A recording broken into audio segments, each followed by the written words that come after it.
Es un gusto compartir con ustedes esto que es un ciclo organizado por los serenistas del PH que empieza hoy. El título de este ciclo es Nuevos Enfoques Progresistas. Hoy tendremos la oportunidad de conversar sobre temas cruciales para nuestra sociedad: violencia, seguridad y justicia, y hacerlo con una mirada desde el progresismo. Para ello contamos con la presencia del doctor Jorge Díaz, exfiscal de Corte, cuya vasta experiencia en las temáticas será fundamental para enriquecer el análisis que podamos hacer esta noche. Nos acompaña también la senadora Lilian Quechichán, que va a hacer una presentación personal del doctor Díaz. Luego de la exposición vamos a abrir un espacio de preguntas. Van a circular unos papeles para que puedan hacer las preguntas por escrito, que nos van a acercar a la mesa, y la idea es hacerlo de forma ordenada para poder responder las inquietudes de todos. Ahora sí, le doy la palabra a Lilian. Muchas gracias. En primer lugar, agradecerles la presencia a todos los que están hoy aquí, con tanta amenaza de temporal y de Santa Rosa y de viento y de frío. Bueno, muchas gracias por estar acompañándonos. Muchas gracias, Jorge. Realmente para nosotros es un lujo tenerte hoy aquí, tenerlo cerca, poder escuchar una palabra que sin duda es de una solvencia extraordinaria en estos temas, más allá de lo que cada uno opine. Y a mí me parecía que, más allá de que es obvio que todos los que estamos acá lo conocemos porque ha tenido una larga actividad pública, nos gustaba mostrar un poco esa otra cara de las personas que uno ve todos los días en la televisión. Y me parece que es importante decir que naciste en Fraile Muerto hace 57 años, que su madre era modista y que su padre era policía. Él mismo ha dicho que nació en un barrio humilde, en una casa humilde, pero donde no faltaba nada, no sobraba nada, pero no faltaba nada, y tuvo una infancia feliz. Esas infancias felices por las que tendremos que seguir peleando nosotros, porque sin duda marcan a las personas y a los seres humanos, y el Uruguay hoy tiene un problema ahí con las infancias. Así que fue a la escuela pública, a la escuela número 4 de Fraile Muerto, fue al liceo de Fraile Muerto hasta cuarto año y después hizo el bachillerato en el Juana de Ibarburú en Melo. Es decir, es un típico hijo de la educación pública. En el 85 viene a Montevideo, a la Facultad de Derecho, y también me has dicho que trabajaste y estudiaste en el mismo momento que hacías la carrera, trabajabas y estudiaba. En el año 1993 ingresa como juez. Ahí fuiste juez de paz en muchos departamentos del interior, que esa es una experiencia. Por allí ves a amiga mía, defensora, perdón, pero que también anduviste por el interior, que es una experiencia muy, muy interesante. Fuiste juez letrado también en muchas localidades del interior y terminó en la Fiscalía del Crimen Organizado, que realmente es un lugar de una experiencia muy buena. Y en el 2012, durante el gobierno de José Mujica, fue designado fiscal de Corte y procurador general de la Nación, con venia del Senado. Es bueno decir esto, su nombre fue votado por la unanimidad del Parlamento. Y ahí, desde nuestro punto de vista, inicia uno de los procesos de reforma judicial más importante de los últimos 50 años en el Uruguay. Políticamente, en el año 86, él dice que ingresó a la Unión de Juventudes Comunistas, que militó ahí 2 o 3 años, hasta que también lo recordás como un lugar en donde aprendiste muchas cosas. Somos muchos de esa escuela, unos más de los que creemos. Ahí, como estudiante, fuiste secretario del Centro de Estudiantes de Derecho, integró el claustro universitario, integró la directiva de la Asociación de Jueces. Tiene 4 hijas mujeres, dos de su primer matrimonio, que hoy ya tienen una vida independiente, como decís tú, de 26 y 23 años. Esas dos hijas y el propio Jorge vivieron un momento muy trágico cuando, por robarla a la madre de sus hijas, la asesinaron frente a sus hijas. Sí, es una experiencia que realmente él y su familia siempre cuentan como muy terrible y muy marcadora, especialmente de sus hijas. Hoy está casado con Mariana, tiene dos hijas de 9 y 6 años, y el otro día conversando me recordabas que también se vivió una situación trágica con un final feliz con una de sus chiquitas, cuando era bien chiquita. Su actual esposa es oriunda de Dolores, estaba en Dolores el día del temporal, estaba en una casa a la que el techo se le voló y cayó el techo entero arriba de la cuna de la hijita de Jorge y de Mariana, chiquitita, bebita. Quedó rodeada de ladrillos y ella sanita. Así que ahí realmente son esas cosas que seguramente te han marcado y te marcarán para siempre en la vida. Yo creo que él dice tener un sueño, y ha tenido el honor, fundamentalmente el honor de haber encabezado ese proceso, de los procesos más profundos de reforma de la justicia uruguaya, y hoy ejerce su profesión en un estudio prestigioso del Uruguay. También lo hace junto a amigos que fueron amigos de sus estudios en la facultad.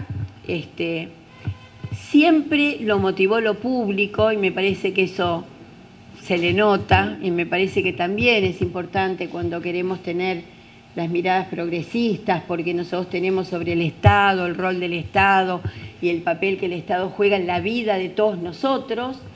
Yo fui hija de zapatero y también pude estudiar y también tuve las oportunidades de ir creciendo a partir de la educación pública, a partir de un Estado presente y no ausente. Él dice que su lugar en el mundo, cuando tiene que reflexionar, y la verdad que uno lo comprende, es Punta Colorada, lugar hermoso, que es bastante obsesivo, que es ajedrecista, es decir, es una personalidad con muchos matices. Obviamente, estando en el Uruguay, tenemos que saber de qué cuadro de fútbol es hincha, y es hincha de Wanderers, y dice que jugó en el Melo Wanderers de Melo.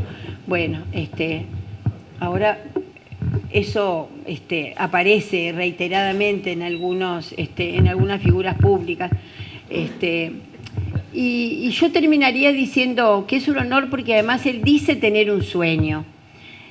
Él dice tener un sueño que es que la gente, toda la gente, tenga acceso a la justicia.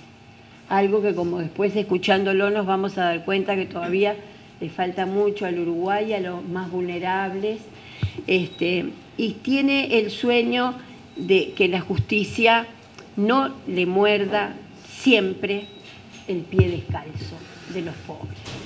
Por lo tanto, vuelvo a repetir, para los sereñistas, para la lista 95, para el Frente Amplio todo, es un orgullo tener a alguien del calibre de Jorge Díaz, de la calidad humana, que algunos hemos tenido el placer en estos últimos años de conocerlo más profundamente, de que hoy nos esté acompañando. Así que muchas gracias, Jorge, una vez más por estar aquí.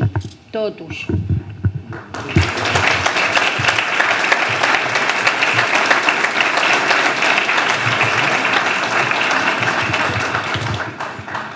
Bueno, buenas noches. En primer lugar, gracias a los organizadores por la invitación.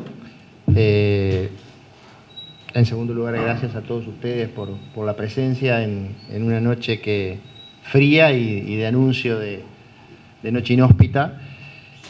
En tercer lugar, gracias, Lilian, por estas palabras de recibimiento que bueno, que no le crean la mitad de las cosas que dijo. Están teñidas por el afecto y el cariño. Y Y en cuarto lugar, como introducción, quizá un pedido de disculpas por anticipado. Tengo experiencia de hablar en público en una sala de audiencias como juez, o como fiscal o abogado frente a un juez, o en una sala de clases frente a los alumnos. No tengo experiencia en hablar en público, así que trataré de adaptarme a este nuevo rol que he elegido tomar en este nuevo tiempo. Si los aburro, me avisan y hablamos de otra cosa. Y venimos hoy a hablar de seguridad y de justicia.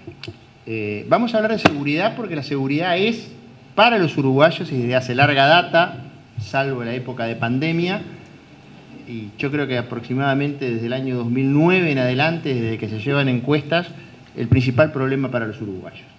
Sacando la época de la pandemia, que obviamente fue la salud, el principal problema, la seguridad ha sido una constante, el principal problema que los uruguayos tienen. Pero vamos a hablar de seguridad desde lo conceptual, no desde el discurso punitivista, fácil, desde la frase hecha, desde la demagogia punitiva o del fetichismo normativo. Vamos a tratar de conceptualizar para poder entender, porque de lo contrario siempre estamos con el recurso simbólico que lo que busca es votos. Y no es porque uno no quiera conseguir votos, pero en realidad lo que tenemos que tratar de entender es que la solución a los problemas no parten del recurso fácil a lo simbólico. El que le diga que resolver este problema es fácil, les está mintiendo. Y creo que tenemos ya una larga data, desde la recuperación democrática hasta ahora, donde hemos tenido problemas de seguridad y se han sucedido diferentes gobiernos y las recetas no han dado el resultado esperado. Para que ustedes tengan una idea, Uruguay tenía en 1999 5.000 privados de libertad. 5.000. Hoy tiene más de 15.000. Y el problema sigue siendo igual. El número de delitos no solo no disminuye, sino que sigue creciendo. Eso es un número que impacta porque la población uruguaya no cambió sustancialmente en este tiempo. Entonces quiere decir que la receta fácil no funciona, que el discurso fácil no funciona. Y yo me voy a parar porque no puedo estar mucho rato sentado. Los invito a que ustedes recuerden algunos aspectos nada más, desde el comienzo de este gobierno hasta ahora, de soluciones mágicas. La primera, bueno, creo que no vale ni la pena mencionarla, pero ustedes se acuerdan de se acabó el recreo. Me parece que el recreo se extendió 5 años más, si es que podemos definir como recreo esa situación. Pero yo voy a hablar no de la frase fácil de se acabó el recreo o hay orden de no aflojar y todas esas cuestiones, que en definitiva son mensajes simbólicos que se le envían a la sociedad que se traducen en la nada misma. Porque a la hora de los hechos, el problema, yo siempre digo, los hechos, porfiados ellos, nos siguen demostrando que el problema sigue estando ahí. Ustedes recuerdan cuando comenzó este gobierno, antes de que comenzara este gobierno, el tema era el patrullaje fronterizo por las Fuerzas Armadas. Es más, yo recuerdo de hecho haber sido convocado al Parlamento por el futuro ministro de Defensa, porque ni siquiera era 1 de marzo, para reunirse con la Fiscalía para trabajar, porque el 1 de marzo tenía que empezar el patrullaje fronterizo por parte de los militares. Y era asegurar las fronteras, asegurar la soberanía, blindar las fronteras, se dice ahora. Creo que la palabra blindaje en aquel momento no se usaba, pero coloquemos a los militares en los pasos de frontera y a patrullar, porque de esa manera vamos a combatir el contrabando, el narcotráfico, etcétera, etcétera, etcétera.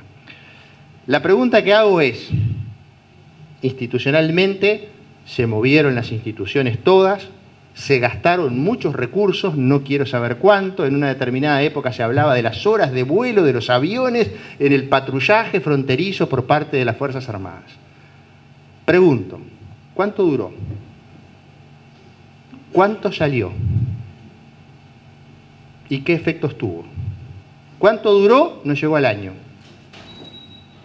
Por ahí hay en algún paso fronterizo algunos pertrechos todavía abandonados. ¿Cuánto salió? No sabemos. ¿Cuál fue el resultado? Yo les digo, 2 procedimientos. Uno en la zona de Dolores, donde se incautó una escopeta y un par de armas más de unos cazadores, y luego sí un procedimiento de contrabando que en definitiva después se disputaban con la aduana quién lo había realizado. Eso son soluciones simbólicas, soluciones que perdonen que lo diga, se venden, que no tienen ningún resultado, pero que causen impacto. Con soluciones simbólicas no resolvemos el problema. Segunda solución mágica, la ley de derribo.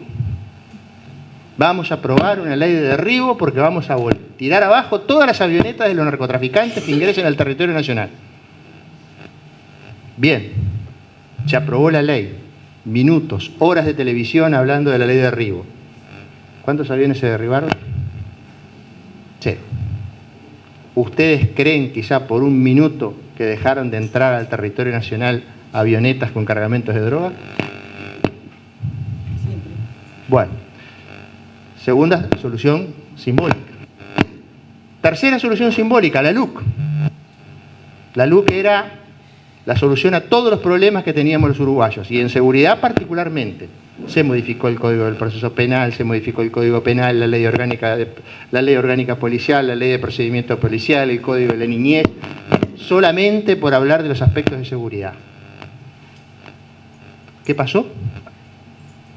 Los hechos, porfiados ellos, indican que los números de delitos siguen siendo más o menos los mismos. Entonces, ¿por qué pongo estos 3 ejemplos? Porque en definitiva lo que no se puede hacer es decirle a la gente que la solución es fácil, que no se soluciona con una frase de se acabó el recreo, como antes estábamos de jauja, seguramente la policía estaría, no sé, jugando a la mancha y no estaba cumpliendo con su función, entonces vinieron y se terminó el recreo, entonces ahora se van a poner a trabajar. Es una falta de respeto hasta la propia institución decir eso. ¿O hay orden de no aflojar? La pregunta es, ¿antes había orden de aflojar? Que yo sepa, esa orden nunca se dio, o por lo menos nunca me enteré. Apunto no a ridiculizar la situación, sino a que razonemos y entendamos que hoy y de acá a octubre vamos a escuchar muchas de estas propuestas mágicas que resuelven la situación.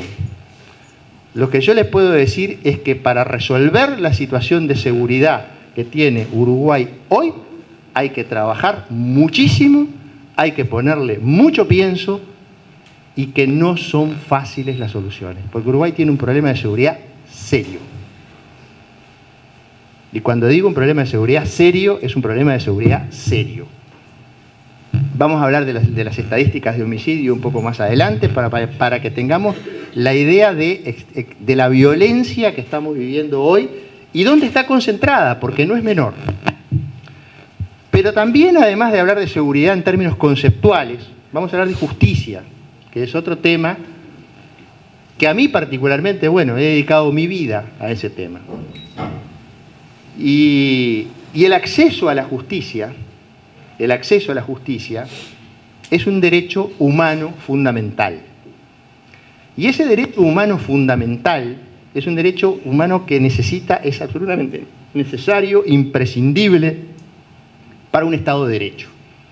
No hay democracia sin un Estado de Derecho. Y no hay Estado de Derecho si no hay acceso a la justicia. Fíjense ustedes de qué 2 derechos fundamentales estamos hablando: seguridad y justicia. ¿Ustedes se acuerdan aquello del Estado juez y gendarme? Aquel Estado liberal, el Estado más incipiente, el Estado juez y gendarme. No puede haber Estado si no hay policía y justicia. Esos 2 derechos humanos, ni el más radical de los libertarios, porque ahora parece que son libertarios, antes eran liberales, pero bueno, la realidad es, ni el más radical de los libertarios puede negarlos. Son derechos humanos fundamentales. Y el tema de la justicia es que tenemos que garantizarle el acceso a la justicia a toda la población. Uruguay ha hecho gala, ha desplegado una enorme agenda de derechos. Bienvenida sea. Yo creo que nos pavoneamos orgullosos por el mundo mostrando nuestra agenda de derechos. Tenemos derechos de segunda, de tercera generación, de cuarta generación, pero tenemos un problema, no estamos cumpliendo con los de primera generación, que son seguridad y justicia. Porque podemos tener muchos derechos, pero si no los podemos ejercer, tenemos un problema. Tenemos un papel, pero en los hechos no podemos reclamar ese derecho. Y ese derecho, cuando el Estado no lo asegura, lo tengo que reclamar.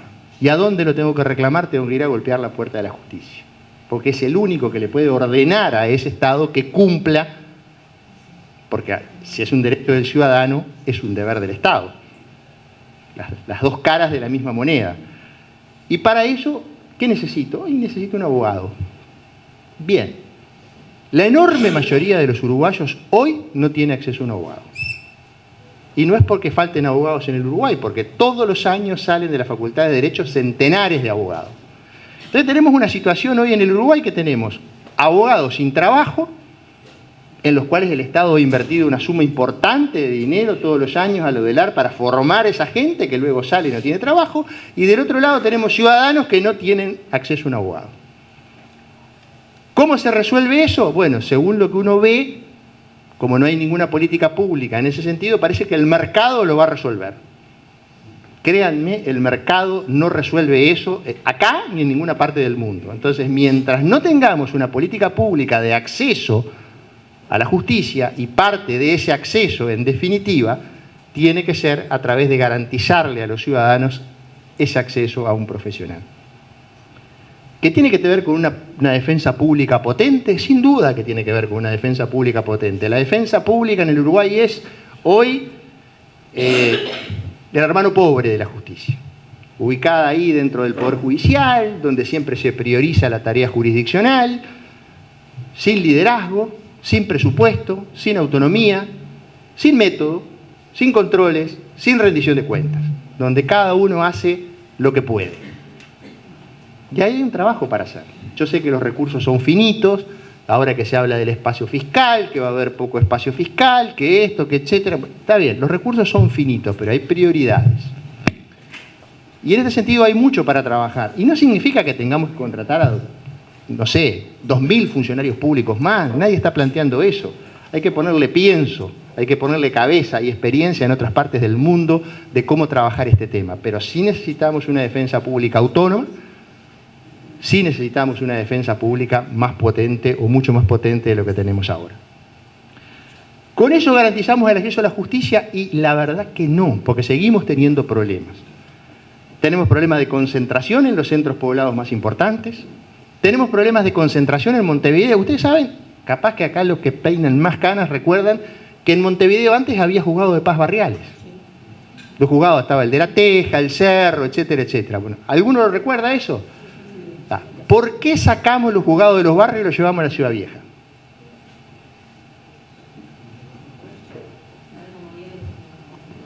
¿Por ahí quién dijo?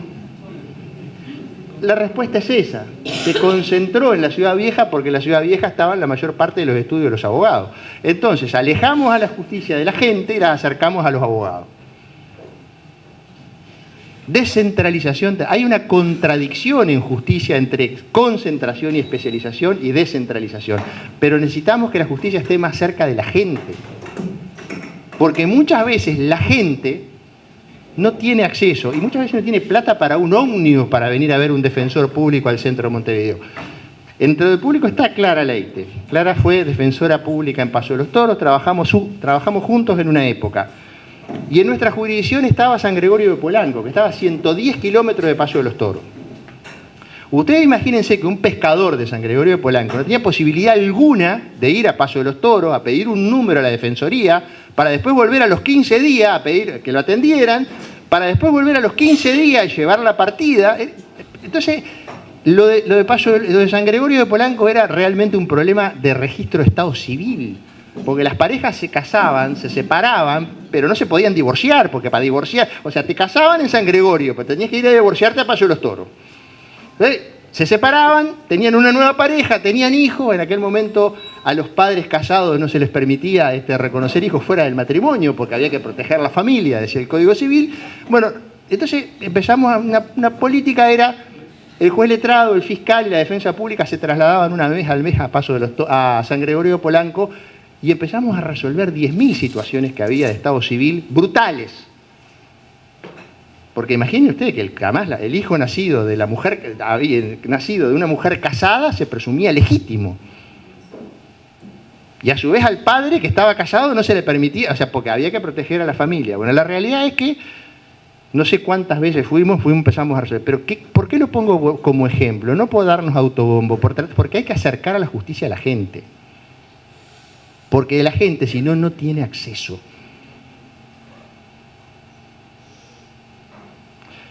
El sistema de ingreso al Poder Judicial, los ascensos dentro del Poder Judicial, ahí está la Asociación de Jueces reclamando transparencia y cristalinidad en ese sentido, los mecanismos de designación de los ministros de la Suprema Corte de Justicia. Hubo un proyecto de ley presentado por el Colegio de Abogados del Uruguay, hace ya como 2 legislaturas atrás, que regulaba el procedimiento de selección de los miembros de la Corte, para hacerlo más transparente, para que se pueda hacer consulta pública, para que la sociedad civil pueda opinar.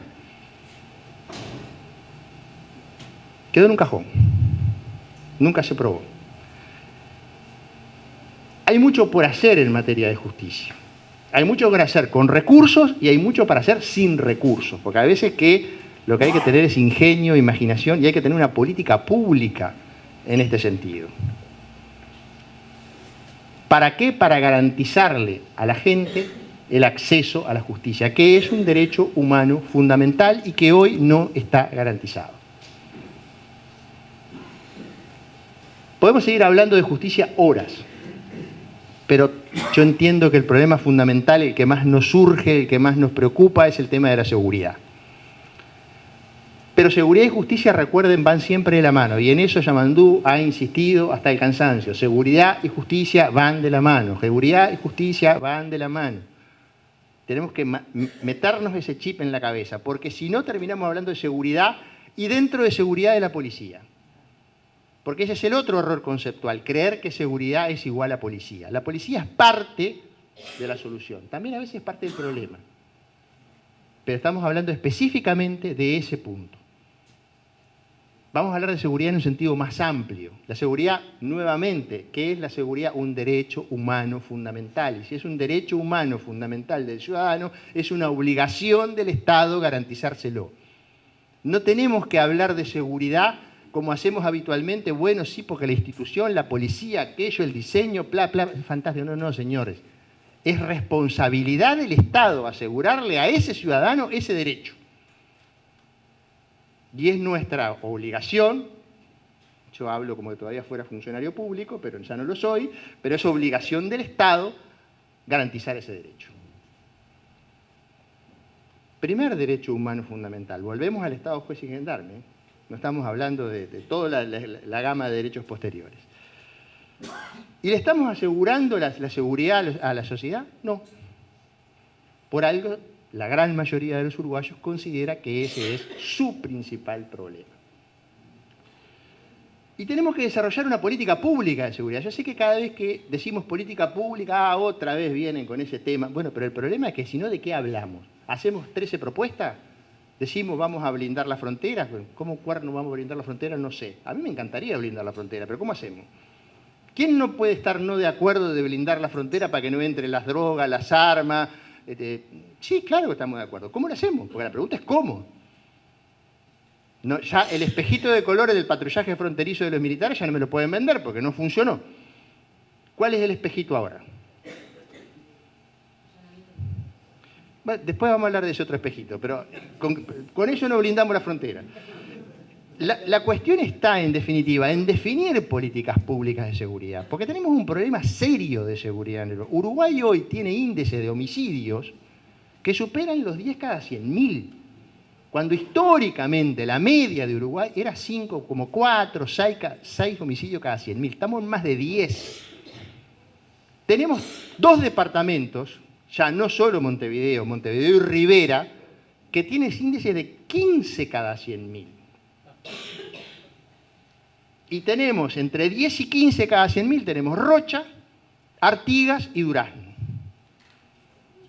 En esos 5 departamentos se concentra la enorme mayoría de los homicidios que se cometen en el Uruguay.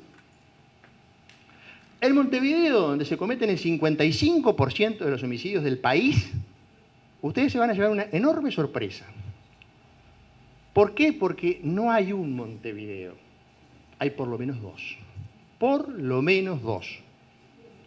Ustedes saben que hay seccionales policiales en el noroeste y noreste de Montevideo donde el índice de homicidio llega a 35 cada 100.000. Media del país, 10. Montevideo, 15. Hay 3 seccionales, la 17, la 18 y la 24, que tienen índice de 33, 35 y hasta 37 cada 100.000. Esos son números de Centroamérica.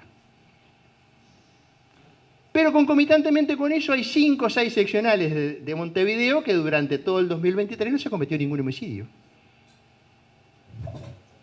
Y que en Pocitos el índice del 2023 fue menos de 1 cada 100.000. Ergo, la violencia también se concentra en los barrios más pobres. Esos pobres que no acceden a la justicia, esos pobres también viven en los barrios más violentos. Porque a veces tenemos, los que vivimos en estos barrios, tenemos la sensación de creer que van a venir aquellos a... No. La violencia no está concentrada acá, está allá. Y estos números son escalofriantes. Yo confieso que hace poco los empecé a revisar y me llevé una enorme sorpresa porque siguen creciendo. Y acá hay un dato de la realidad. Si los homicidios crecen, no es verdad que los demás delitos bajen. Yo los invito a leer una editorial del ex senador Pedro Bordaberry, del diario El País de hace muchos años atrás, que decía que el homicidio era el delito testigo, que si los homicidios no bajaban, no podían bajar los otros. Bueno, yo hoy repito lo mismo que decía Pedro Bordaberry hace 7, 8 años atrás. Si los homicidios no bajan, los demás delitos no bajan. Y acá hay un problema de registro.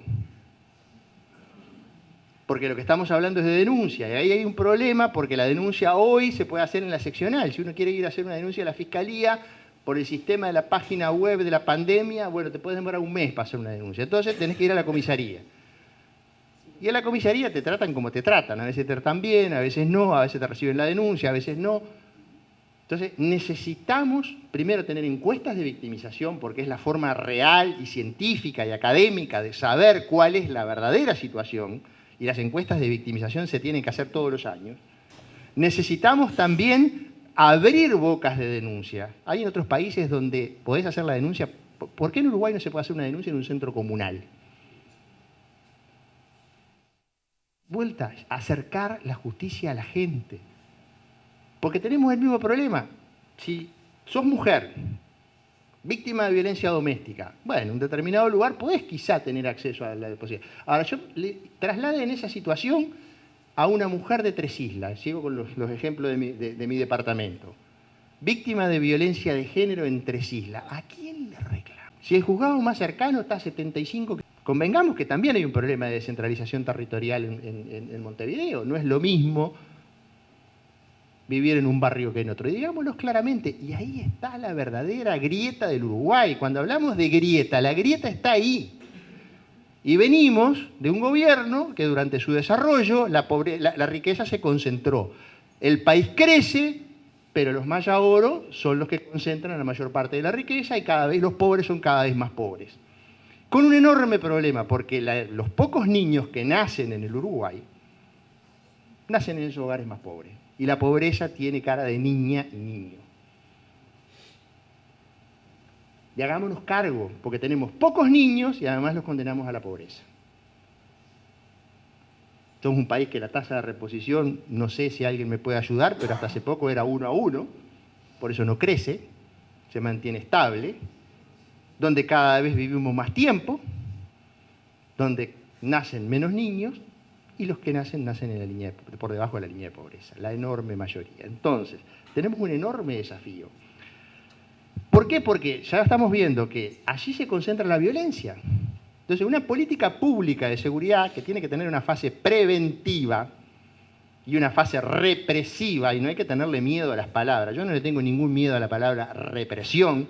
De hecho, dediqué 30 años de mi vida a perseguir delincuentes, o sea que realmente, y a meterlos presos, o sea, forma más violenta de ejercer el poder del Estado que meter a alguien preso, no hay. O sea, no le tengo miedo a eso. pero tenemos que tener la parte preventiva, porque de lo contrario lo que hacemos y lo que se ha hecho hasta ahora y lo que se vuelve a proponer ahora es crear delitos, crear agravantes, aumentar penas,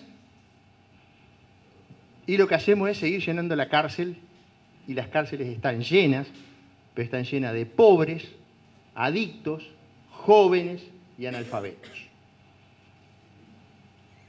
Entonces, los victimarios y las víctimas, lamentablemente, terminan viniendo del mismo lugar. Y no es por asociar pobreza y delito, pero la realidad es que las víctimas de la mayoría parte de los delitos son pobres. Ahora, prevenir. ¿Qué significa prevenir? Porque enseguida me van a decir el patrullero en la esquina.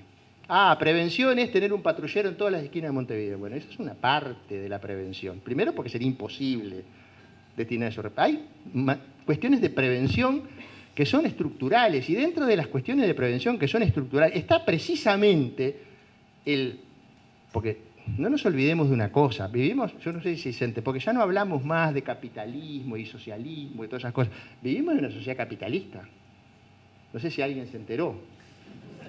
Vivimos en una sociedad consumista, no sé si alguien se enteró, donde todos los días consuma. No tenés el pantalón tal, no existís. No tenés el champión tal, no existís. Y ese mensaje permanente y sistemático hacia los jóvenes, donde les generamos necesidades de consumo, pero no les damos la posibilidad de pagar ese consumo que le estamos generando, porque además de consumista, además de capitalista y además de consumista, somos una sociedad adolescente. No sé lo que quiero, pero quiero ya.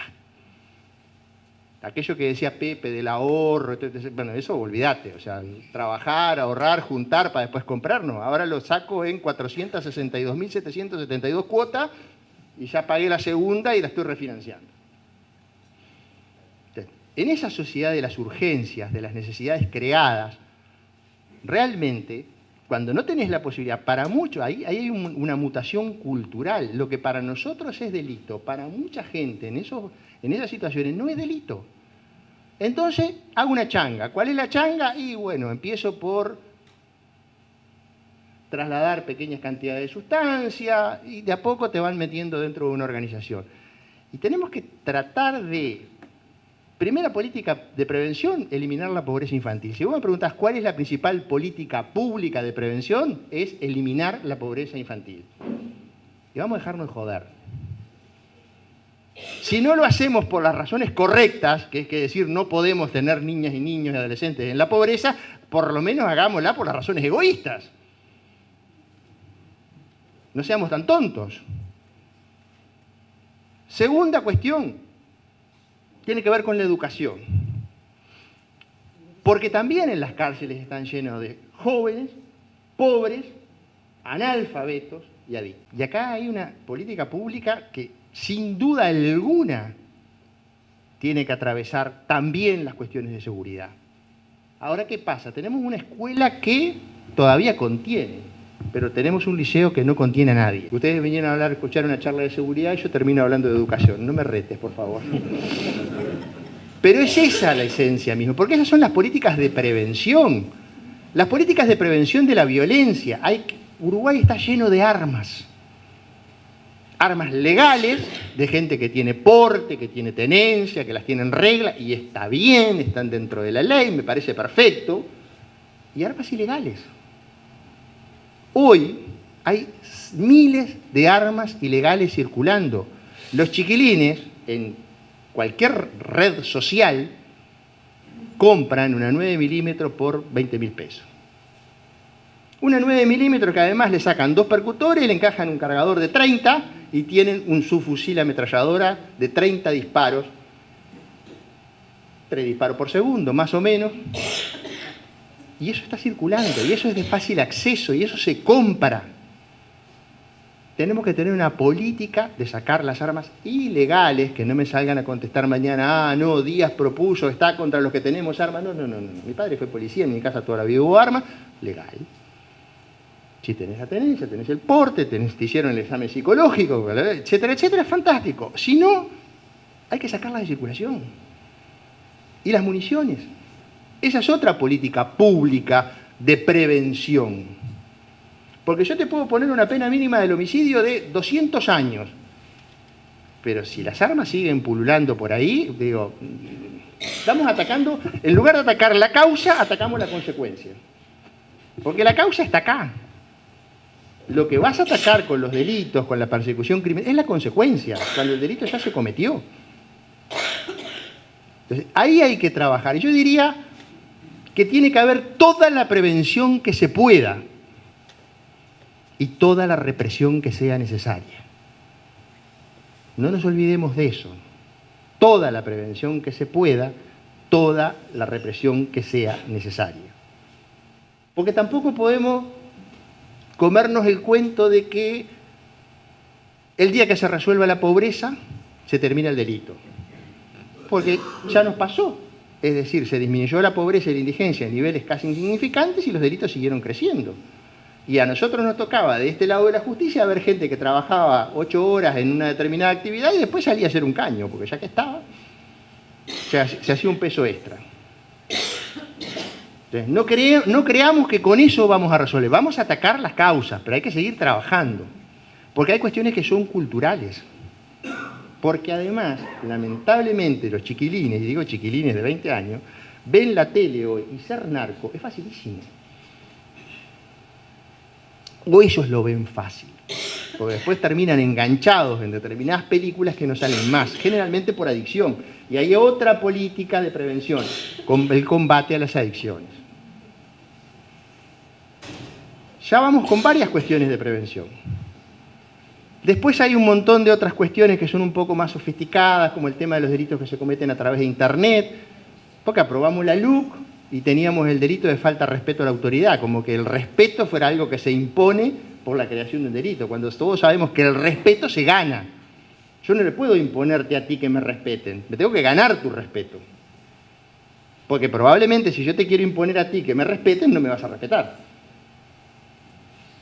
Pero teníamos delito de falta de respeto a la autoridad, pero no teníamos delitos informáticos. Ahora se aprobó hace poco una ley, pero Uruguay no ratificó la Convención de Budapest, ni la 1 ni la 2. Son convenciones que tienen más de 20 años, que te permiten cooperación penal internacional 24/7, los 365 días del año.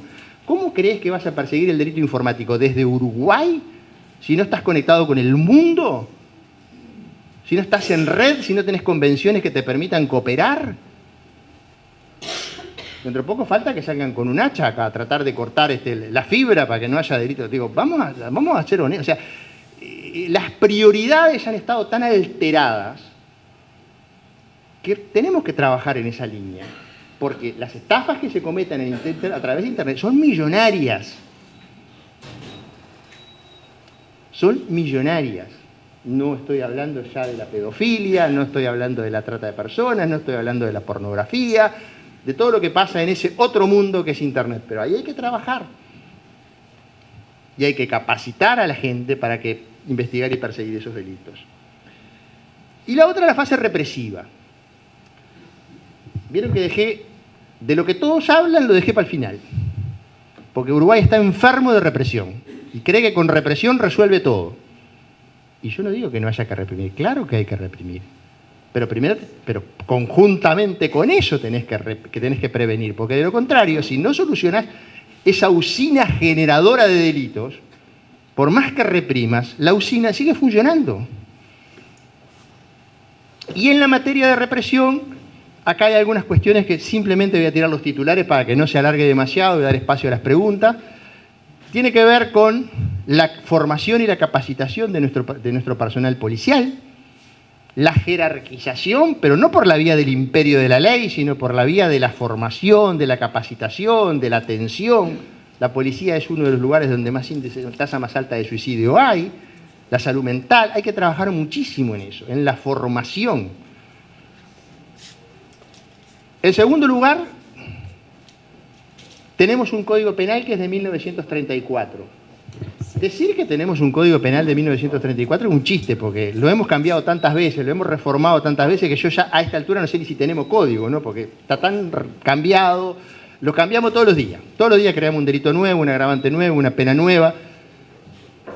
es necesario que nos sentemos y lo reformemos. El otro día me decía, pero Díaz propuso reformar el Código Penal. Hay un periodista que es muy puntilloso él, dice, no, Díaz dijo que hay que cambiar el Código Penal y en el programa del Frente no está. Pica Díaz. Está bien, muchachos, pero en 15 años se intentó cambiarlo varias veces. No nos pusimos de acuerdo, no sé qué pasó, no importa, pero tenemos que cambiar el Código Penal porque tenemos un Código Penal de 1934 y tenemos un montón de delitos que creamos después, la mayoría de los cuales no se aplican. Porque tengo otra novedad para contarles, la mayoría de los delitos que los legisladores crean, después los fiscales no lo aplican. Que esa es la segunda pata. El fenómeno Harry Potter del legislador que cree que con la varita mágica toca y aprueba una ley y con eso que la realidad cambia, tengo malas noticias. La realidad, porfiada a ella, sigue estando ahí al otro día. Y ni se entera de la ley que aprobó el legislador. El sistema sigue funcionando con su lógica, que es muy diferente a esa. Entonces, reformemos en serio el Código Penal. Hagamos un esfuerzo en serio. El próximo Poder Ejecutivo tiene que... Y cuando hablo de Poder Ejecutivo es porque entiendo que el Poder Ejecutivo tiene la responsabilidad de mandarle al Parlamento un proyecto y que el Parlamento lo discuta, lo cambie, haga lo que entienda, haga su trabajo. Pero es responsabilidad del Poder Ejecutivo hacerlo, la iniciativa. No porque la diga la ley, la Constitución, sino porque creo que si impulsase una política pública de justicia, la iniciativa debe partir de ahí. Si parte del Parlamento, no importa, digo, pero me parece que el Poder Ejecutivo tiene algo que hacer ahí, tomar la iniciativa, luego será el Parlamento, los representantes del pueblo que lo discutan. Porque hay definiciones, otra palabra que pasó de moda, la palabra ideología. Vieron que estoy trayendo palabras que pasaron de moda, capitalismo, consumismo, ideología. Espero que mañana no termine rindiendo cuentas por algún lado. La palabra ideología. Vamos a hablar de ética también. El Código Penal es la manifestación ideológica más fuerte que hay en una sociedad. ¿Por qué? Porque en cada una de las definiciones que se toman en un Código Penal hay ideología pura. Porque el Código Penal es el código que establece qué tipo de conductas establece. Primero, qué bienes jurídicos merecen tutela penal. Pequeño detalle. Vamos a estar de acuerdo en la vida, la seguridad, la propiedad, la libertad. Y yo me pregunto, ¿y el ambiente no merece tutela penal? La libertad sexual. Demos el debate, por lo menos. ¿Qué bienes jurídicos? ¿Qué conductas que vulneran ese bien jurídico merecen ser delito? Porque hay conductas que vulneran un bien jurídico que no son delito. ¿Y cómo las sanciono? ¿Qué pena llevan? Todas esas definiciones, mis estimados amigos, son ideológicas.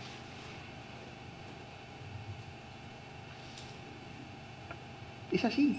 Entonces, quiero saber, y vamos a la parte ética, ¿por qué no reformamos todos los delitos que hay, por ejemplo, de corrupción pública? Porque subimos la pena de todos los delitos. De la corrupción pública no. Bueno, ahora están recorriendo ese sendero. No. Entonces después me enojo con el fiscal de Artigas porque le puso la pena de tal o cual. Digo, pero mire que la mínima es 3 meses, 6 meses. Y eso es una definición ideológica, que no la tomamos nosotros, pero en algún momento el legislador la tomó. Y nosotros, por omisión o por lo que fuera, la dejamos. Y sigue estando ahí en el Código Penal. Entonces no nos enojemos con el que aplica la ley, sino enojémonos con la ley, cambiémosla. Pero no al grito de cambiar una ley cada vez que pasa algo, no. Eso probablemente haya que hacerlo, pero digo, en definitiva, el código es una cuestión sistemática.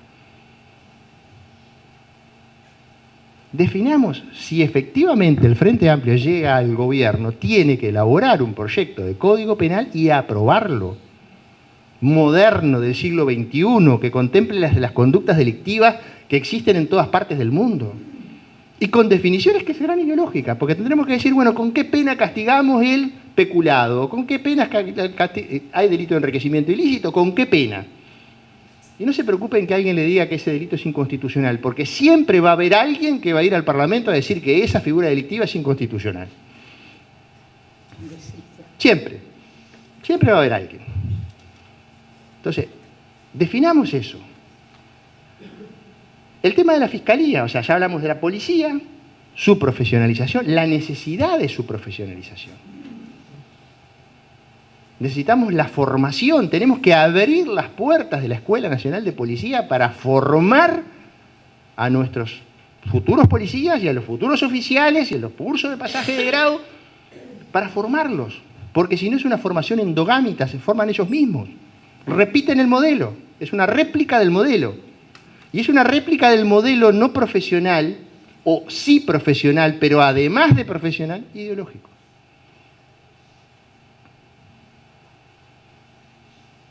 En el caso específico de la Fiscalía, bueno, hay un error conceptual. Lo primero que tenemos que decir, ¿qué es la Fiscalía? Porque la Fiscalía parece ser el Poder Judicial, a veces...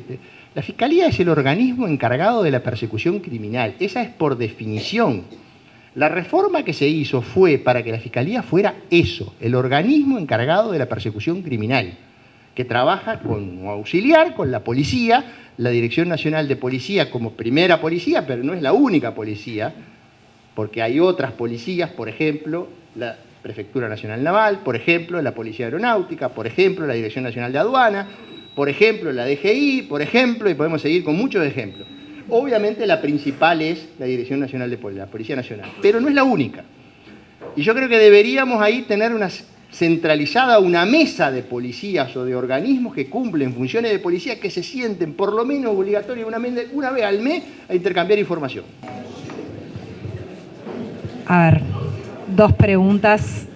Policía judicial, conveniencia y ubicación institucional. Y los actores políticos que no quieren un Ministerio de Justicia promueven una fiscalía con triunvirato a la cabeza. ¿Por qué cree usted que está sucediendo esto? Vamos con esa. A ver, la primera tiene que ver con policía judicial, necesidad o ubicación institucional. De policía judicial podemos hablar al menos en dos sentidos, en un concepto institucional y en un concepto funcional.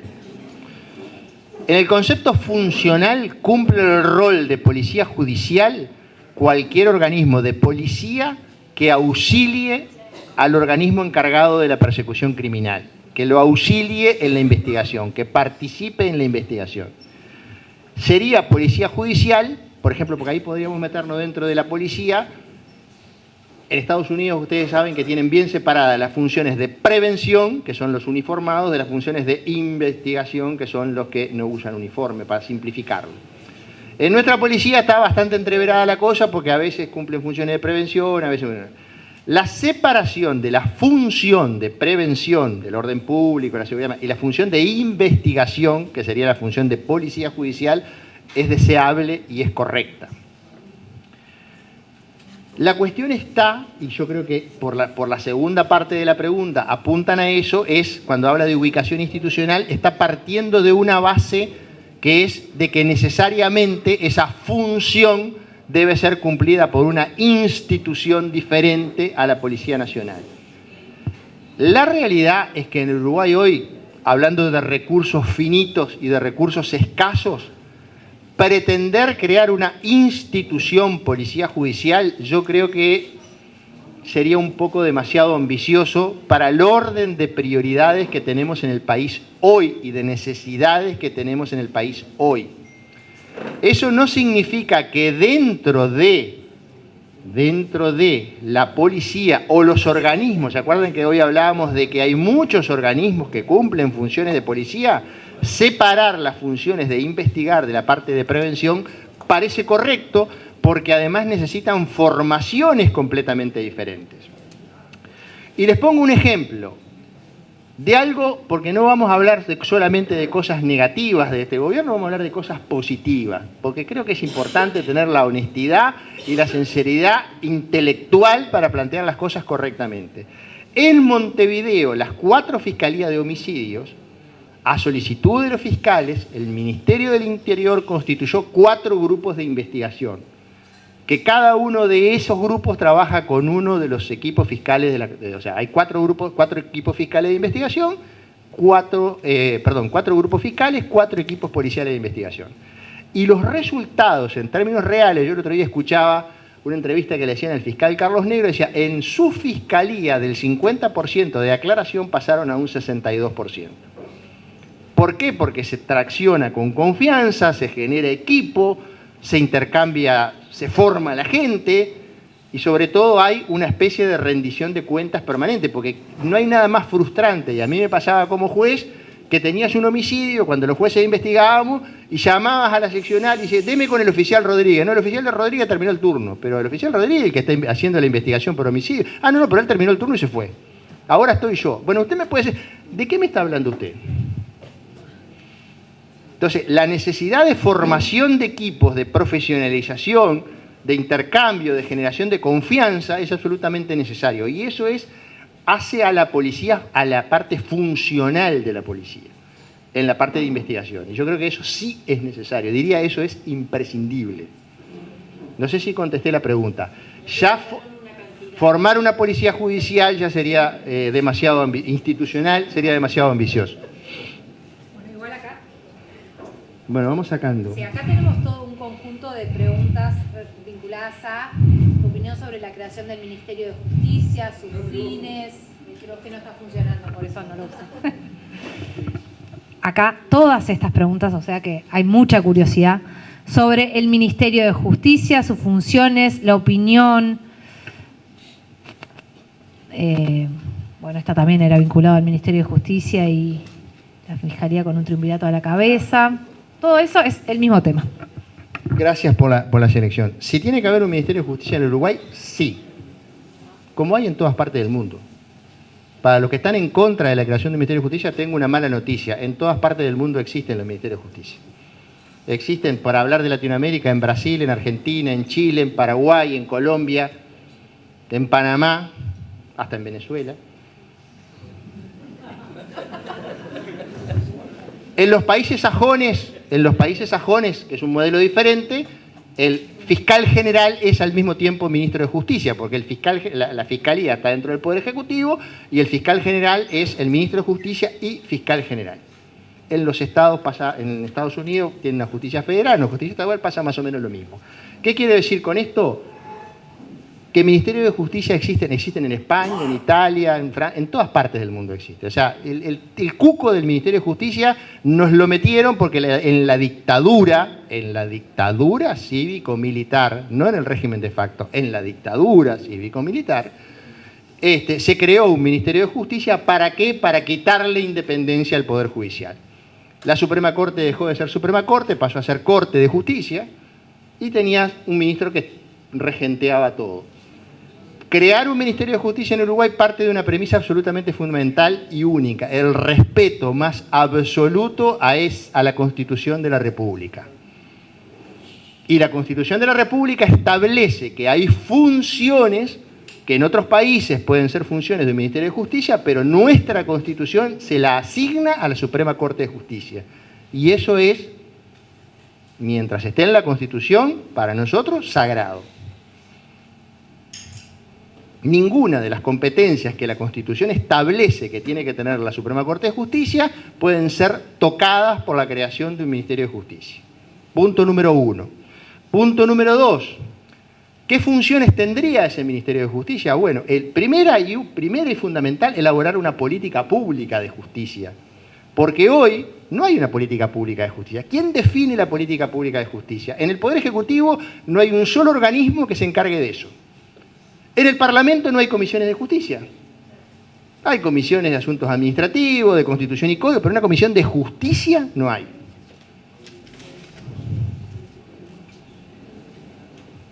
La comisión de asuntos administrativos que trata las veñas de los fiscales, de los ministros de tribunales, es la misma que trata la veña de los embajadores, que trata la veña de cuántos funcionarios necesite veña o cuántos funcionarios haya que darle la veña para destituirlo.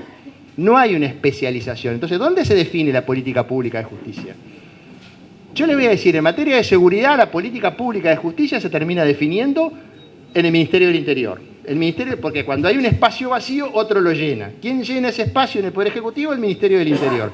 Entonces tenemos un conjunto de iniciativas legislativas en materia de reforma del Código Penal, procesal, etcétera. ¿De dónde vienen? Todas las que vienen del Poder Ejecutivo vienen del Ministerio del Interior. Y las que vienen del Ministerio del Interior, el 80% vienen de la policía. Entonces, es necesaria la creación de una institución que se encargue de la elaboración de la política pública de justicia. Pero además, todo lo que tiene que ver, hay un servicio descentralizado que es Fiscalía, que hoy se relaciona con el Poder Ejecutivo a través del Ministerio de Educación y Cultura. El Ministerio de Educación y Cultura, que es el cajón del sastre, ¿no? Que va donde lo que no entra en otro lugar lo metemos para ahí. Bueno, el Ministerio de Justicia debería relacionarse con la Fiscalía, y si vamos a crear, como alguien propone, la creación de un servicio descentralizado de defensa pública, pues debería, porque servicio descentralizado dentro del Poder Judicial no hay, y dentro del Poder Legislativo tampoco, o sea que si es un servicio descentralizado, será descentralizado del Poder Ejecutivo, también debería relacionarse con el Poder Ejecutivo a través del Ministerio de Justicia. Pero también están los registros, también está la cooperación penal internacional, están las cárceles. Esos serían todos los organismos que hay otro montón de tareas. Podría ir ahí también, sí, pero digo, a ver, lo básico que se integra en el Ministerio de Justicia en el mundo es eso. Ya cárceles, de por sí es todo un tema, ¿no? Porque una de las cosas que se ha planteado es también llevar adelante una política de ejecución penal. Porque hoy por hoy está en manos del INR y es una cosa, hay una política pública de ejecución, de control de la ejecución de las sentencias penales. Mandamos a la gente a la cárcel, ¿qué pasa con esa gente? ¿Quién controla? Porque de la cárcel, tengo una mala noticia, de la cárcel salen. No termina el problema cuando el individuo entra a la cárcel, empieza otro más grande y generalmente se sale peor. Entonces se transforma ese círculo vicioso, no virtuoso, cárcel, calle, cárcel, delincuencia, que cada vez es más grande porque cada vez es más gente la que está metida en ese círculo.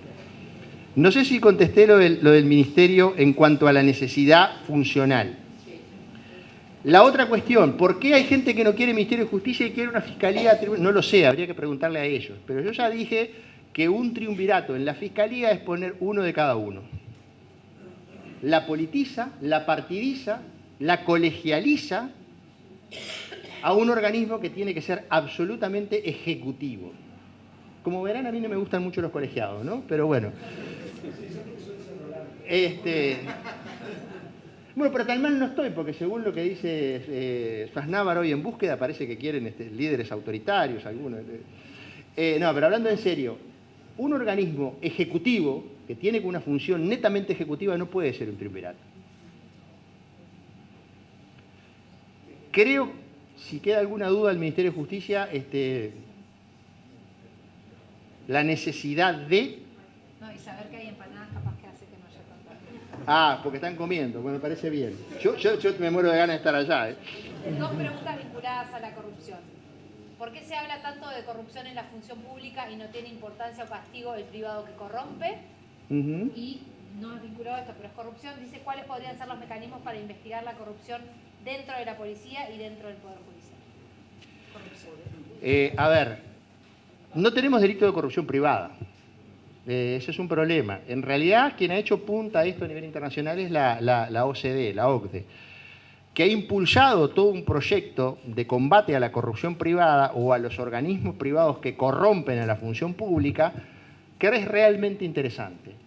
Porque, en definitiva, hay de cosas que no hablamos en el Uruguay. Mire que a mí me han dicho de todo, menos que me quedé con plata del Estado. Menos que me robé un peso o menos que invertí mal un peso. No, creo que me critican que contraté a Preve. Esa es la plata que tiré, según ellos. Creo que es por otra cosa, pero no importa. Pero la realidad es de que, en definitiva, los mecanismos de control del gasto son absolutamente fundamentales. Y es absolutamente fundamental el control del lobby en Uruguay. ¿Ustedes creen que no hay lobby en Uruguay? Y sin embargo, no está regulado en ningún lado. Todos los días empresarios, representantes de empresarios se reúnen con diferentes organismos del Estado y yo no conozco la agenda de ningún ministro o de ningún director de un ente público que diga hoy me reuní con fulano, hoy me reuní con mengano. En otros países es obligatorio que un jerarca diga con quién se reúne todos los días. Porque si se reunió con alguno que participa en una empresa que está en una licitación, bueno, los otros ya van a poner... Digo, pero es obligatorio, lo mínimo, la agenda pública. Que las empresas que se presentan a licitaciones cumplan con determinados requisitos de combate a la corrupción pública, de formación, que tengan unidades de control. La OCDE tiene ríos escritos sobre eso. Nosotros estamos en pañales. Poner el énfasis en el que corrompe, sin duda, porque para que haya alguien que sea corrompido, tiene que haber alguien que ponga la plata. Yo empezaría por las embajadas también, ¿eh? Y por la financiación de los partidos políticos. ¿Chivo? Podemos pasar toda la noche hablando, pero hay mucho para hacer en esa línea. Porque cuando hablamos de corrupción no solamente hablamos del funcionario. El funcionario es una pata, pero está la otra pata. Para las elecciones del 2029 terminamos, más o menos. A ver, profesionalización. Yo creo que eso es absolutamente fundamental. Los organismos internos de contralor tienen que funcionar, los mecanismos de control tienen que funcionar. No puede ser el mecanismo de control la declaración jurada del funcionario público, la metemos en un sobre y solamente la abrimos o la abrimos. No, tenemos que tener mecanismos de control.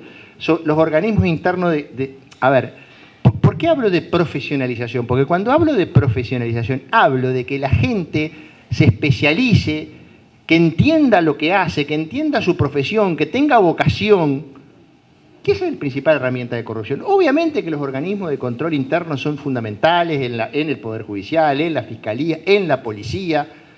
Organismos de control interno que no deberían depender del jerarca de turno, porque, por ejemplo, asunto interno de la policía lo designa el ministro.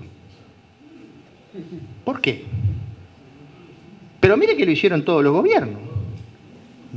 Pero ¿por qué tiene que ser el director de asuntos internos una persona de confianza del ministro? Al contrario, debería ser de desconfianza del ministro. Porque uno de los que tiene que controlar es el ministro.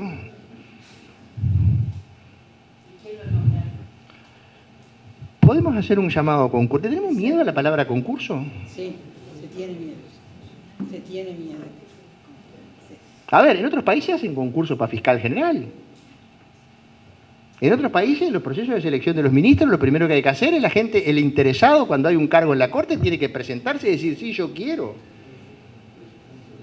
Presentá tu currículum, sometete a un interrogatorio. Por ejemplo, en Chile, al fiscal nacional lo llevan primero a la Corte y después lo llevan al Parlamento y le preguntan de todo. ¿Hasta qué comió el día anterior? Acá parece que nos cuesta, porque, no vaya a ser que... Transparencia. No le tengamos miedo a esas cosas, a profesionalizar. Que tiene que haber cargo de confianza, sin duda, pero el director de asuntos internos, no sé. Auditorías. Pero también podría haber auditorías externas. ¿Por qué no hay auditoría externa de los organismos públicos? O algunos sí, las empresas sí la tienen. O por lo menos abrir la posibilidad, tener esa chance. De esto ya hablaste un poco, ¿qué nivel de capacitación tiene la policía e incluso las fiscalías para cumplir con la idoneidad de su función? Yo creo que, en el caso de la Fiscalía se hizo un enorme esfuerzo en capacitación y con pocos recursos, ¿no?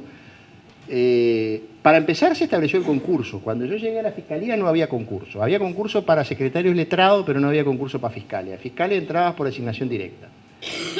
Cuando yo dije que iba a hacer concurso, hubo un dirigente político cuyo nombre no voy a dar, que se acercó y me preguntó, dice, doctor, ¿usted está seguro de hacer concurso para fiscales? Digo, ¿y cuál es el problema? No, porque si lo designa directo, usted sabe quién designa. Bueno, precisamente eso, yo no tengo que saber a quién designa. Y se implementó un sistema de concurso, de ingreso y de ascenso. No te garantiza absolutamente todo, porque hay gente que es muy buena concursando y después pésima ejerciendo, y ahí hay todo un trabajo por hacer todavía pendiente. Pero es necesario, por ejemplo, en materia de policía, nosotros en la época cuando estaba el ministro Bonomi hicimos un convenio entre la Fiscalía y el Poder y el Ministerio del Interior, por la cual todos los cursos de Derecho Penal y Derecho Procesal Penal, sobre todo los derechos procesal penal, lo daban fiscales. Y ahí se producía un mix de conocimiento y de masa crítica desde que ya estaban en la escuela, de formación para la tarea que iban a hacer a posteriori y de generación de vínculo, que era absolutamente fundamental. El 1 de marzo del 2020 desapareció porque el director de la escuela dijo: nosotros, de la formación de los policías, nos cargamos nosotros. Punto. Ni siquiera se molestaron en el derogar el convenio o comunicarnos que el convenio quedaba sin efecto. A partir de ese día no se convocó más nadie. Hay que generar eso y trabajar. ¿Te asegura? No, bueno, convenios con la Universidad de la República. Hubo un momento que los policías fueron a formarse a la Universidad de la República. Ahora, si de la formación de los fiscales se encargan los fiscales, de la formación de los jueces se encargan los jueces, y de la formación de los policías se encargan los policías, tenemos un problema. Se llama formación endogámica y repetición del modelo.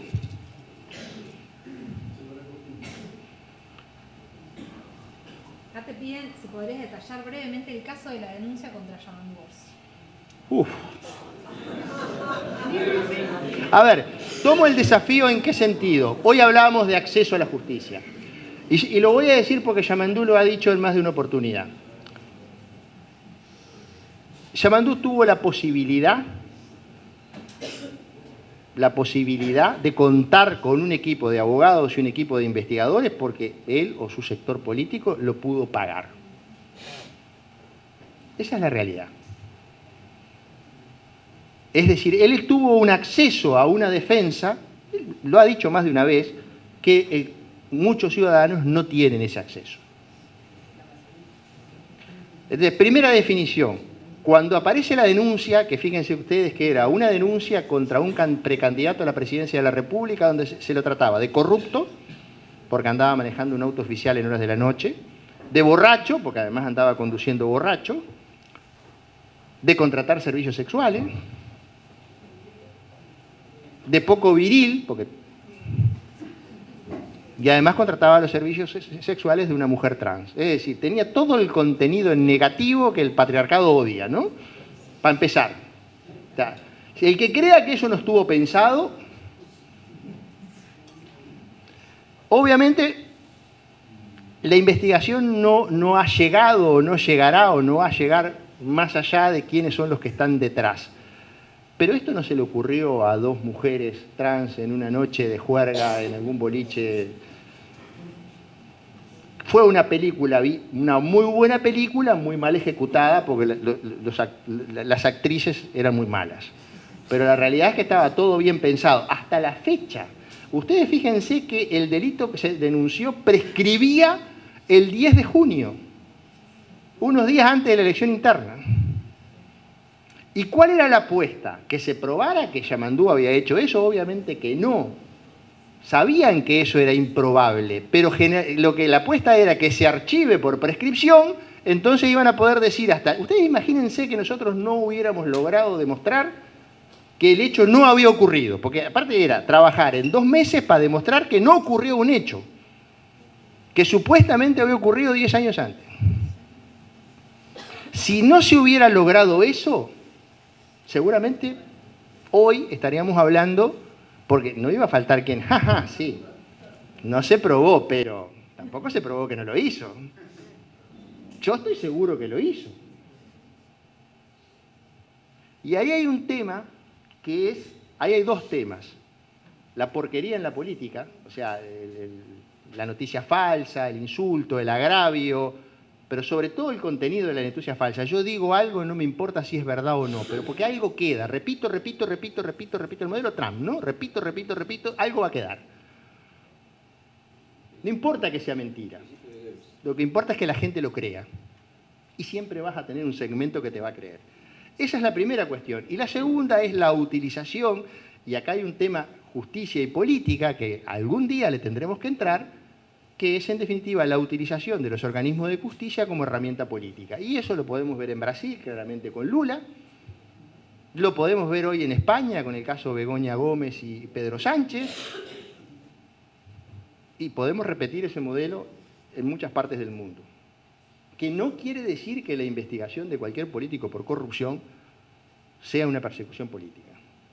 porque si no es muy fácil sacarle la pata al lazo. Pero tampoco podemos ser tan inocentes de creer de que no se utiliza a la justicia como mecanismo político. Y eso es lo que está mal. Y claramente la denuncia de Yamandú se enmarca en ese aspecto, en una forma de incidir directamente en la campaña electoral. Sobre los orígenes, yo tengo algunas dudas y algunas certezas, pero obviamente estoy amparado por el secreto profesional. Pero algún letrado era. Pero algún letrado era porque sabía la fecha de caducidad. Bueno, calcular la fecha de caducidad para unos días antes de una elección. Era alguien que la sabía. No, pero aparte tú fíjate que era un funcionario corrupto, alcohólico, que contrataba servicios sexuales, o sea que era putañero también, de una mujer trans y además poco viril. Todo eso en 3 renglones. Sí, y violento. Me faltaba lo más importante. Concreto. Entiendo que el patrullaje fronterizo no es una solución milagrosa. ¿Qué se debería hacer? ¿Modificarlo, eliminarlo, darle mayores recursos? A ver, el patrullaje fronterizo es necesario. Que un país cuide sus fronteras es absolutamente imprescindible. Y ustedes fíjense hoy que yo nombré como centro de los delitos, de los homicidios, nombré Montevideo y después departamentos fronterizos, Rivera, Rocha y Artigas. El que se descuelga ahí un poco es Durazno, y son todos frontera con Brasil y la mayor parte de las veces frontera seca con Brasil. Entonces, yo no dije nunca que no haya que blindar nuestras fronteras. Claro que sí, yo estoy de acuerdo que hay que blindarla. El tema es cómo y qué recursos vamos a utilizar. Y la segunda pregunta es, ¿vamos a involucrar a las Fuerzas Armadas en el combate al delito? Y yo la respuesta que digo es no. La experiencia en América Latina demuestra que cada vez que se incorporó a las Fuerzas Armadas en el combate al delito, lo que se generó fue un aumento de los niveles de violencia. Y además, porque las Fuerzas Armadas no están preparadas te lo dicen ellos mismos, no estamos preparados, tenemos otra forma, no tenemos el armamento, no tenemos la formación, no tenemos la vocación. Bueno, la inteligencia la podían generar, pero la cuestión es que vos ponés, como dijeron el otro día, no vamos a poner una tanqueta en los barrios más complicados. Con una tanqueta en un barrio, no sé, en la Puerta del Callao, si le tienen que tirar con una tanqueta, lo que van a hacer es derrumbar 4 o 5 casas y matar a 20 inocentes. Entonces digo, la respuesta no es tan fácil como agarrar el garrote y empezar a pegar. Si hay que pegar, se pega. Y no hay que vacilar, no podemos, en ese sentido yo no tengo ninguna duda, no le tengo miedo a la palabra represión. Pero hay algo que se llama, para empezar, inteligencia, ¿no? Si no, volvemos a las cavernas. Estás hablando de represión. Dice, hablaste de represión porque en los 15 años de gobierno del Frente Amplio la palabra represión no se atacaba. No, hablé de represión primero porque las políticas públicas son prevención y represión. Punto. No hay otra forma de llamar. El idioma castellano tiene el significado que tiene. Entonces, si hay que reprimir las conductas delictivas o violentas, sin duda hay que reprimir las conductas delictivas o violentas. Forma parte de la política pública. Ahí por ahí le endilgan o no se endilgan, que tenemos miedo a reprimir. No hay miedo a reprimir. Si vas a ejercer la autoridad del Estado, lo que no tenés miedo, lo que no podés hacer es salir con el garrote a pegarle a todo lo que se mueve. Porque aparte hay otro problema. Ustedes saben que el 50% de las imputaciones penales que se hacen en Uruguay son los casos de flagrancia, es decir, al que agarran con las manos en la masa. Entre otras cosas, por eso nuestras cárceles están llenas de jóvenes adictos, pobres y analfabetos. Porque son los más ineficientes. Vaya si la justicia muerde los pies descalzos. Porque el que es eficiente, ese es más difícil de agarrar. Tenemos que ir por ese. Ahora, si mañana, yo creo que tenemos una ventaja con relación al resto de los países de América Latina. Hoy el Estado está presente en todos los sectores de la sociedad, más o menos, a veces nos retiramos, a veces tenemos... Pero pero no solo la comisaría, el Estado como un todo. Y no hay un solo sector del Uruguay donde la policía hoy no entre. En otros países hay partes donde no entra. Entonces, hay un tema ahí que tenemos que mantener, porque en definitiva, volvemos a lo mismo, el Estado esencial, básico. No te estoy diciendo que haya que dejar de lado todo lo demás, sin duda que no, pero si no cumplimos con las dos funciones básicas, primarias, vamos a decir, del Estado, tenemos problemas. Pero no le tengo miedo a la palabra y la uso y la repito y la seguiré repitiendo. Lo que pasa es que hay otros que solo hablan de represión. Y acá lo último, porque estos son comentarios que después te los dejo, pero estas dos están vinculadas al lavado. Una pregunta, en materia de lavado de activos, ¿es factible utilizar parámetros simples a través del sistema financiero bancario para facilitar las tareas de los sujetos obligados al control de operaciones de dudosa procedencia con la finalidad de combatir los delitos de cuello blanco? Esta relación lavado y construcción como generador de empleo. A ver, yo entiendo que la aplicación de mecanismos ya se hace, la aplicación de mecanismos de software o de inteligencia artificial o de máquinas que aprenden, digamos, en el control de los sistemas financieros ya funcionan. Hoy está todo interrelacionado con todo. A veces no siempre se usa correctamente o no siempre se usa en la forma habitual, pero hoy es posible saber, el Banco Central tiene la posibilidad de saber, prácticamente creo que son las transacciones superiores a los $3.000, de ahí para arriba sabe, aprieta una tecla y lo sabe. O sea, los mecanismos de software existen, funcionan y créanme que funcionan bastante bien. Lo que pasa que después hay entramados jurídicos que a veces ocultan, digamos, quién es el verdadero beneficiario final. Más allá de que hay normas que obligan a declarar al beneficiario final, no siempre esa declaración es correcta, no siempre se identifica al beneficiario final, etc. Y el tema de la construcción. A ver, cuando me hablas de la relación con empleo, imagino yo que por ahí debe estar, bueno, en realidad hay sectores del Uruguay que se construyeron con dinero negro que provenía de Argentina. Supongo que estarán hablando de eso, estarán hablando de dinero que no paga impuestos en Argentina y que construye en Uruguay y que eso genera empleo, entonces debemos abrirle las puertas al dinero negro que viene de otro lado porque genera empleo y si genera empleo. Bueno, el problema es que ya la diferencia entre dinero negro y dinero, porque generalmente se le llamaba dinero negro al que no pagaba impuestos, solamente a la evasión fiscal, y después, en realidad, lo que estaba mal era lavar plata de otro origen. El delito fiscal es delito precedente desde el año 19, durante el gobierno del Frente Amplio, fue que se incluyó al delito fiscal como delito precedente del lavado. Hasta ese momento vos podías traer todo el dinero del mundo, objeto de evasión tributaria, invertías y no pasaba nada. El tema está en que si somos capaces de generar inversión, yo no soy economista claramente, pero si somos capaces de generar inversión para el desarrollo del país, para el empleo de nuestra gente, que sea de origen lícito, y yo creo que sí que somos capaces. Porque si no, estaríamos partiendo de reconocer que si no captamos dinero de origen ilícito, no vamos a tener inversiones. Entonces, necesariamente hay que... Y hoy sería absoluto... Si hoy sostenés que vas a sacar el delito fiscal como delito precedente del lavado y que no vas a perseguir el lavado que proviene de evasión fiscal, hoy desapareces del mundo. O sea, hoy la OCDE te borra. Entonces, y el Gafi también. Entonces, ya es imposible, es como un gesto nostálgico decir no, porque es volver a un pasado que no existe. Y seguramente las consecuencias sean peores para nosotros como país si damos ese paso.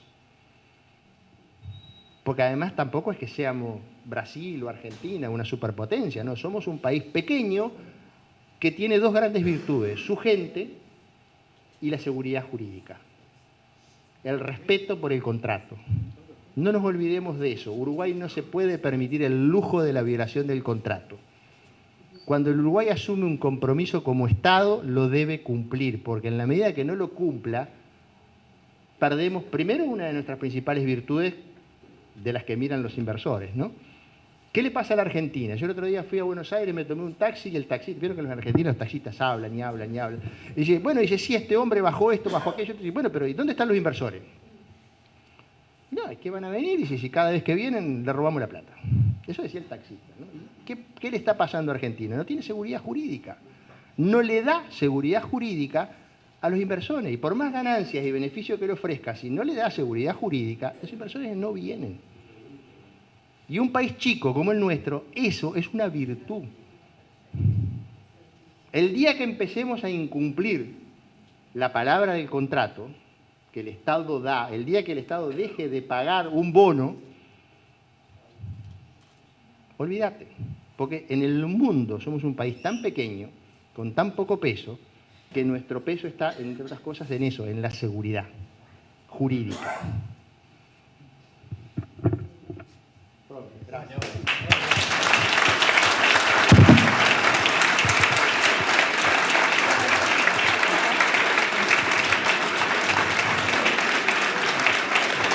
Con ese aplauso te agradecen todos. Y antes de...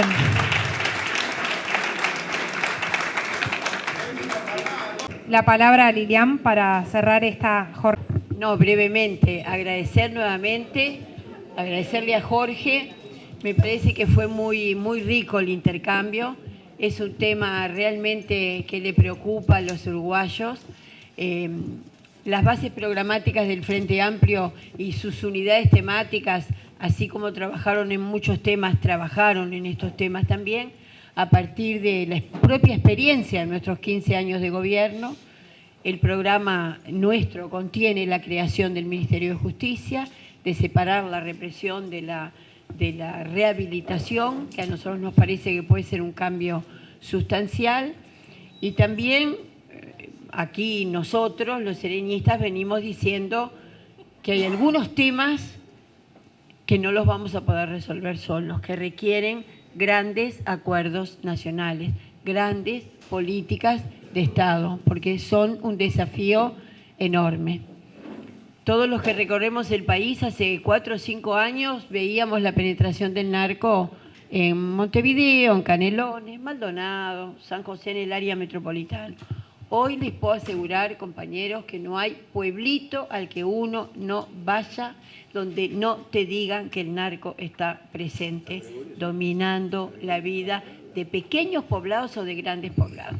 Tenemos un desafío enorme porque queremos ganar en octubre, porque vamos a ganar en octubre y porque el desafío de gobernar a 1 de marzo va a tener en la pobreza infantil, que bien la mencionaba Jorge, el primer desafío ético para un gobierno progresista y sin duda en los temas de mejorarle la calidad de vida a la gente, entre los que la seguridad y el acceso a la justicia juegan un papel fundamental. Así que muchas gracias nuevamente y creo que esto que anunciaba Natalia también es un desafío que el programa del Frente Amplio encara, el desafío de la ciencia, de la tecnología, de cómo cambiamos la matriz productiva a partir de un conjunto de la presencia de esa revolución tecnológica en la que hoy estamos viviendo y que, bueno, no tiene marcha atrás. Así que ojalá podamos contar con ustedes también en esa charla con Miguel Brecher, que siempre hace el mismo cuento, que en 15 minutos le explicó a Tabaré lo que era el plan Ceibal y Tabaré le dijo, lo hacemos. Es decir, concretando las cosas como el Uruguay necesita. Así que nuevamente, muchas gracias y de vuelta, Jorge, un gran abrazo.